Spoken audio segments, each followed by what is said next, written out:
An agitation, a protest which has continued for over a year was officially called off today. Farmers who were protesting at the Singhu border packed up their tents, celebrated, broke into dance at some point and prepared to make their way home after several months, more than a year in fact. They've now officially folded up this protest, which some call the largest and longest one in the world, after a formal declaration by the government accepting most of their demands. One of the key demands, which is to formalize and to write into law MSP, the minimum support price, will be now taken forward in terms of a committee that the government will put together to mull over it. There will be compensation for the families of farmers who died during this protest, and cases are being withdrawn. So what next now for the farmers' movement? What next now for Indian agriculture? Because at the end of it, at the heart of it, that really is the biggest question. To speak on this, I am joined now by Yogendra Yadav, founder of the Kisan Andolan, and someone who has been in the forefront of this protest also over the last several months. Mr. Yadav, thank you for speaking with us here at ET Now this evening. So the finality today of the protest wrapping up after the demands have been met. Are you walking away from this with a sense of success, and what comes next?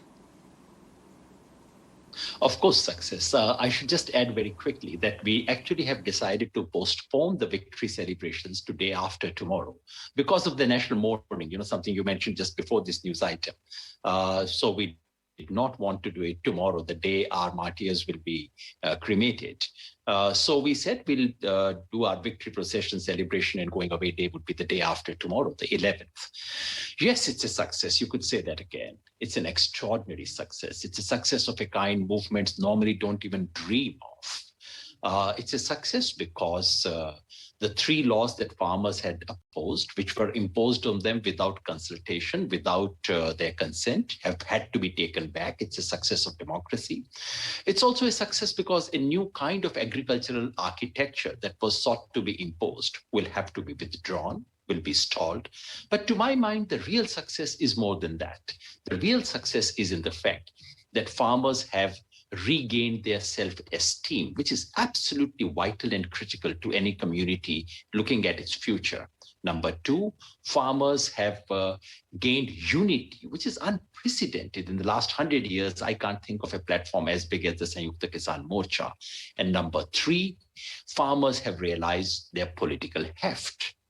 No politician, no leader, no prime minister of this country will now wish to take panga with farmers. That's very important. So yes, success, you could say that again.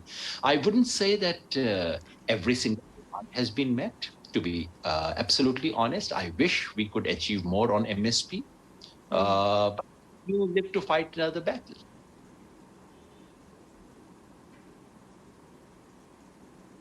So let me come to the other part. What happens next now with this big collection of farmers who you say have found their political identity, their political heft? Where does that now get channelized? Well, we don't need to channelize it all the time. I think we'll go back home, rest. Farmers will go back to their own agriculture. But more seriously, I think it will be a pity if this political heft of the farmer was to be spent in winning 2 or 3 MLA seats or becoming a chief minister somewhere. The political power, the newly discovered political power of the farmers should not be consumed by turning SKM into a political party and putting up a few candidates. That would indeed be a pity. It should be utilized for farmers setting the agenda of electoral politics. That's what I want to see. And number two, farmers should become the bulwark for saving the constitution, saving the republic, saving our democracy, federalism, all of which are under threat today.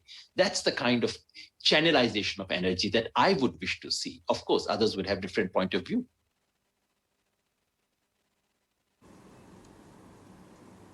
Yeah. So, Mr. Yadav, you mentioned earlier in your response that the political class has realized that no prime minister, no political party can really take panga with the farmers. If you speak to people who were very keen on the farm laws, and I'm not talking about politicians here, but agricultural experts who felt that the farm laws were really bringing change, they look at the same point rather negatively. They say that because of your success, the movement to reform Indian agriculture has been pushed back decades because no political party will want to take panga and actually bring in any reform. How would you respond to that? I know I'm familiar with that. Tamanna, what has happened is that the word reform has been hijacked. Anything that benefits the rich is called reform. Anything which has the danger of benefiting the poor is decried upon. So, to my mind, going back to elementary English, reform is something which improves things, which works to the benefits of things. How have we come to this consensus that anything that benefits farmers will have to be done against their wish? Do we say this about media? Do we say Indian media needs to be reformed against the will of all the journalists of this country? We don't say that because we respect journalists. Because a certain set of Indian experts, I say experts within quote, have come to think that farmers need to be reformed against their will. Mind you, we say these things about colonial subjects. We don't say these things about independent human beings. That is the whole problem. Yes, farmers need reform. Yes, farmers need more APMCs. We need more mandis. It will cost the government some money. Does the government want to do it?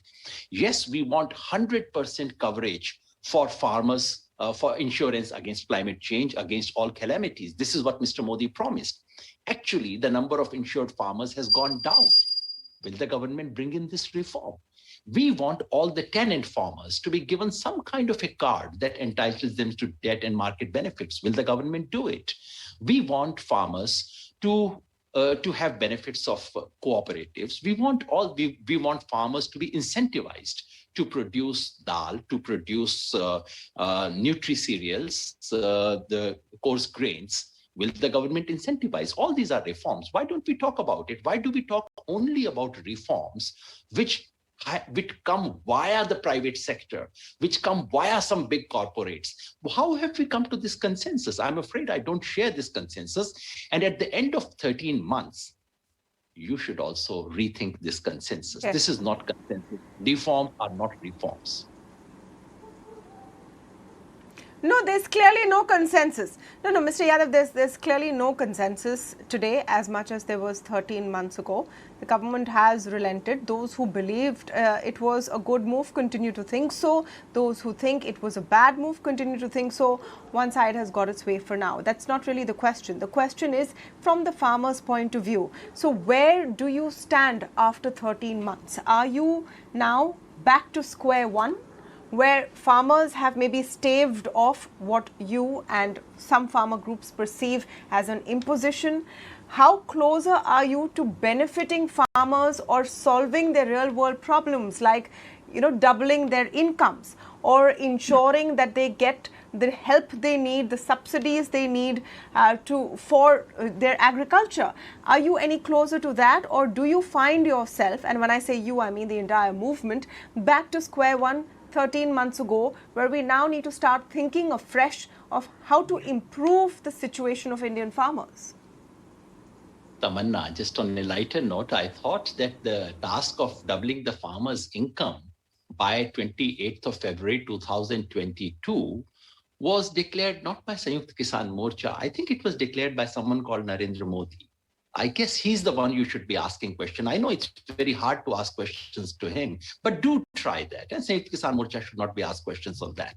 But on a more serious note, it is absolutely clear that this victory of the farmers' movement must not mean business as usual. It will be a pity if we go back to trade unionism of the farmers. This victory, to my mind, must open up a open-minded thinking about the future. The self-esteem that the farmers have recovered now provides them a platform from which they can develop a new blueprint of Indian agriculture. The new blueprint will have to be different, and Tamanna, that would require intellectual courage. To begin with, for starters, the intellectual courage must begin by saying, India must not follow the trajectory of Europe and America. Europe and America, North America, may have only 5% people who do agriculture. India is not condemned to repeat it. In any case, India cannot repeat their history. We have to chart our own course. Our own course will be making small farming viable. Our own course will be developing cooperatives of the farmers. Our own course will be to retain organic farmer where we already have organic farm. Our own course would be to develop dry land farming. These are serious issues. I do realize, and today on your show, I would not hesitate to confess that farmers' movement have paid insufficient attention to these issues. And yes, being stuck only in the trade unionism of farmers would be a pity. Yes, we need to confront these questions, but Tamanna, today we have greater space to ask these questions than we had a year ago.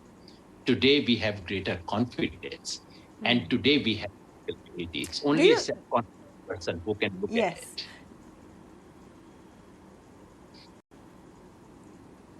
Do you see a situation down the line where farmer leaders can sit down with the government to chart out answers to some of these questions? Because ultimately that's what would lead to solutions, isn't it? Well, first of all, farmers leaders need to think with themselves. And there is no shortage of experts in this country who are friends of farmers. All the experts for farmers need not come from FICCI. They need not be IMF returned. I think this country has a lot of farm experts who think about the future of Indian agriculture as if farmers mattered. So the first thing would be to sit down with them before we sit down with the government, and to develop a blueprint. We don't have a blueprint for future of Indian agriculture. And that blueprint will not be developed by these Sarkari babus, will not be developed by these so-called farmer leaders who the English media has been projecting for the last 1 year. It will not be developed by the so-called experts alone. It will be first of all developed, because please remember, all models are products of political imagination and political courage. So yes, we sit with ourselves first, we evolve a certain consensus, we evolve a solution, and then we go to the government, because governments are nothing but creatures of political consensus. So yes, we need to create a political consensus first, and that will have to also involve opposition. And the opposition has supported us. Does the opposition, are they in a position to support the demand for MSP? They may not be. So yes, we have to do a lot of work. There is a long struggle, including thinking ahead. Today is only the beginning of that struggle, but it is a beautiful beginning. Okay.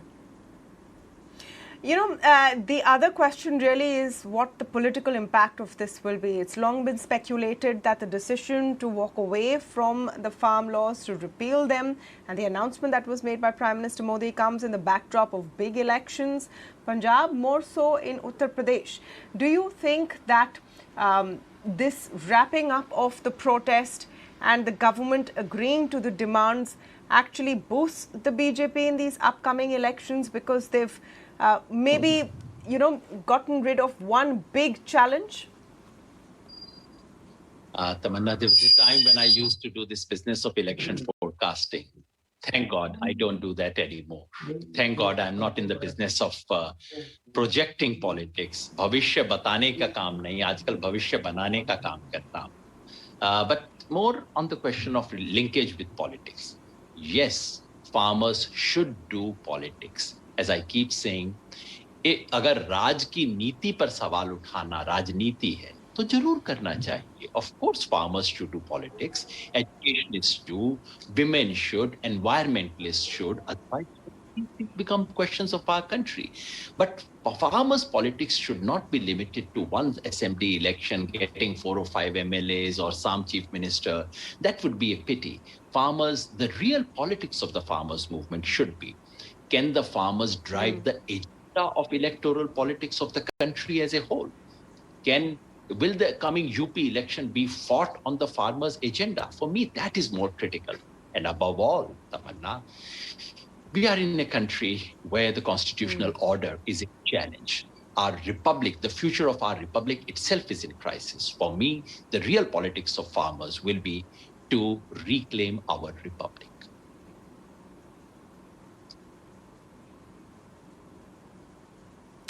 All right, so this is not the end, but a sweet beginning, says Yogendra Yadav, for the farmers' movement, which will officially wrap up, as he said, day after tomorrow. They do not want to celebrate, of course, at a time which is so somber for the nation as we mourn our martyrs as well. Thank you so much, Mr. Yadav, for joining us today.